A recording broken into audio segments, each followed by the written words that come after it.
बिस्मिल्लाहिर्रहमानिर्रहीम, अस्सलाम वालेकुम। विंग कमांडर नुमान के बारे में जो फसादी पाकिस्तान के खिलाफ इस टाइम बकवास कर रहे हैं कि ये नहीं होना चाहिए था, आपको रिहर्सल नहीं करवानी चाहिए थी, ये होना चाहिए था, ये लोग अंदाज़ा भी नहीं कर सकते कि वो कितना काबिल पायलट था। ये सबसे पहले तो आपको एक फुटेज दिखाते हैं, ये आपकी स्क्रीन पर चल रही है। ये फुटेज 2 दिसंबर 2019 की है। ये उस वक्त की फुटेज है जब जनरल बाजवा गए थे, एयरफोर्स ने उनको इनवाइट किया था और उसके बाद उन्होंने जाकर उनका हौसला बुलंद किया। मजीद डिस्कस करने से पहले इस वीडियो को लाइक करें, हकीकत टीवी को सब्सक्राइब करें और बेल आइकन पर जरूर क्लिक करें, क्योंकि आप जानते हैं कि उस वक्त इंडिया एक्चुअली पाकिस्तान को दे रहा था बहुत ज़्यादा धमकियाँ, और अल्हम्दुलिल्लाह हमारी एयरफोर्स ने जो हशर नशर किया। उसके बाद जनरल बाजवा जब गए तो उन्होंने मोदी को बेसिकली एक पैगाम दिया था कि हम तैयार हैं, और जब वो खुद बैठे F-16 में तो आप हैरान होंगे उस F-16 को उड़ाने वाला ये शहीद पायलट नुमान अकरम था। ये पहले जनरल बाजवा को ब्रीफ देते रहे, बहुत ही काबिल इंसान था। उसके बाद ये जनरल बाजवा को लेकर गए, उड़ाते रहे। आपकी स्क्रीन पर जरा ये तस्वीर देखिए, ये पायलट नुमान एक उस नुमान के साथ है जिन्होंने 27 फरवरी को इंडिया को नेस्तो नाबूद किया था। लेकिन जो सबसे ज्यादा अहम तरीन बात है, जो जिसने पूरी कौम को इस वक्त सदमे में तो डाला है, वो ये बात है कि इनके पास शायद मौका था। जो इनिशियल अपडेट्स आ रही हैं उनके मुताबिक इनके पास मौका था, ये अपने आप को इजेक्ट कर सकते थे, लेकिन इतनी प्रॉब्लम थी कि ये ब्लू एरिया इस्लामाबाद के ऊपर से गुजर रहे थे, और अगर ये इजेक्ट कर लेते तो ये जहाज जाकर चाहे सरीना होटल हो या पाकिस्तान चाइना फ्रेंडशिप सेंटर हो या इसके इर्द गिर्द बहुत सारे ट्रेनिंग सेंटर, दूसरी चीज़ें, या आबादी पर जाकर गिर सकता था। ये शायद खुद तो बच जाते, लेकिन जो तबाही होती वो शायद उसका अंदाज़ा नहीं था।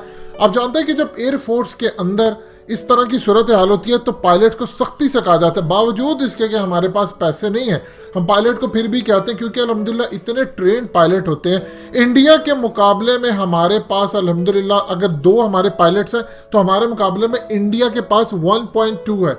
यहाँ से अंदाज़ा कर लें उनकी आबादी कितनी ज़्यादा है। उसके बावजूद वहाँ पर चूंकि लोगों को इंटरेस्ट नहीं है, हमारे यहाँ पर तो जब किसी ने आना होता तो उसको बताया जाता है कितनी ज़्यादा हमारी फतूहात है। इन जनाब ने क्या सूरत हाल की, ये अपनी जान बचा सकते थे।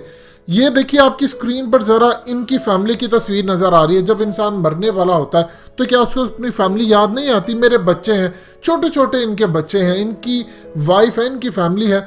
उस वक्त ये अपने आप को बचा सकते थे या बहुत ज़्यादा लोगों को, तो इन्होंने बहुत ज़्यादा लोगों को बचाना मुनासिब समझा। जहाज़ भी तबाह हो गया और उसके बाद हमारा पायलट शहीद हो गया, लेकिन लोगों को बचा गए। यकीन कीजिए ये वो लोग हैं जो डिज़र्व करते हैं सही बड़े अवार्ड्स लेने के।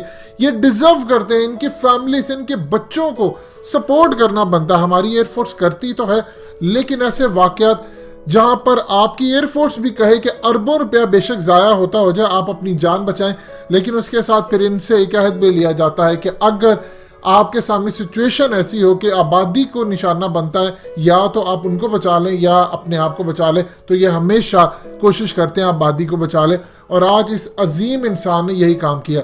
अब सबसे पहले ये जो बात कह रहे हैं रिहर्सल यहाँ से नहीं हो रही, ये इतना काबिल पायलट था, जनरल बाजवा को ब्रीफ करता रहा चीज़ों को, और जब जनरल बाजवा को खबर पहुंची इनके शहीद होने की, क्योंकि ऑफिशियली ये मंजर आम पर नहीं आती सिवाय एक DGISPR की जानिब से एक स्टेटमेंट के, जनरल बाजवा पर्सनली बहुत ज़्यादा दुखी थे, और हमेशा उन्होंने अपनी तकरीरों में आकर कहा कि मेरे लिए डिफ़िकल्ट तरीन टाइम ये होता है जब मेरे मुल्क का कोई फौजी शहीद होता है और फिर उसके बाद मुझे एक्सप्लेन करना पड़ता है हर एक को कि इनकी शहादत की वजह क्या है। मतलब बहुत ज़्यादा वो तकलीफ में आते थे वो जब घरों में जाते। इसीलिए आप देखिए कि छोटे से छोटा भी हमारा कोई भी अगर रैंक ऑफिसर हो, असल में तो ये हमसे बहुत ज़्यादा आगे होते हैं, लेकिन रैंक ऊपर नीचे होता है। शहीद होते हैं तो फिर ये जाते हैं उनके पास और जाकर अपना इजहार करते हैं, तकलीफ बताते हैं और उनके दुख में शरीक होते हैं। जनरल बाजवा बहुत ज़्यादा दुखी थे जब उनको खबर मिली, और सारा दिन वो अफसरदा रहे, बहुत ज़्यादा अफसरदा रहे, और स्टिल जब तक ये वीडियो भी बन रही है आप देख रहे हैं, वो अफसरदगी का उन पर आलम है। लेकिन जाहिर सी बात है वो आकर इस तरह नहीं बता सकते, वो एक लीडर है।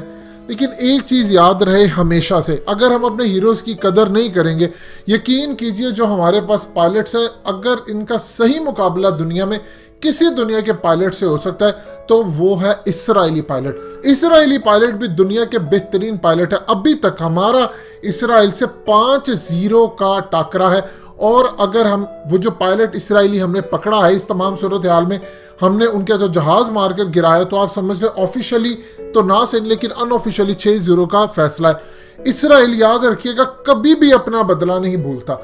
उनके यहाँ ये कहा जाता है कि हमारा एक यहूदी, उसका बदला हम 1000 गैर यहूदी को मारकर लेंगे, और वो 1000 गैर यहूदियों पर भारी है। और पाकिस्तान ने 5-0 का ये काम किया हुआ है, और उसके बाद उन्होंने हमेशा बदला लेना। फाइनल फाइट तो हमारी उन्हीं से होनी है, उन्हीं के बाद जाकर वो जितनी सूरत हाल है। लेकिन ये एक चीज़ याद रहे, ये अल्लाह की तरफ से इस कौम के ऊपर बहुत बड़ी आजमाइश आ चुकी है। हमारे अभी कर्नल शहीद हुए हैं, उसके साथ ये शहीद हो गया। इसका लॉस यकीन कीजिए शायद हम बर्दाश्त ना कर पाए, क्योंकि इनको बनाते, इनको ट्रेन करते इतने साल लग जाते हैं। अल्लाह पाक इनकी शहादत कबूल करे, इनकी फैमिली के अंदर ऐसे पायलट दे जो पाकिस्तान की खिदमत कर सके। लेकिन इस शख्स ने जो काम किया है, दुआएं तो साथ हैं, लेकिन पूरी तरह इनको एक बहुत बड़ा अवार्ड देना चाहिए, क्योंकि इन्होंने आबादी को बचाया है और अपनी जान कुर्बान कर दी है। दोस्तों, हकीकत टीवी को सब्सक्राइब करना मत भूलिए, वीडियो को लाइक करें, शेयर करें और कमेंट सेक्शन में अपनी राय का इजहार जरूर करें।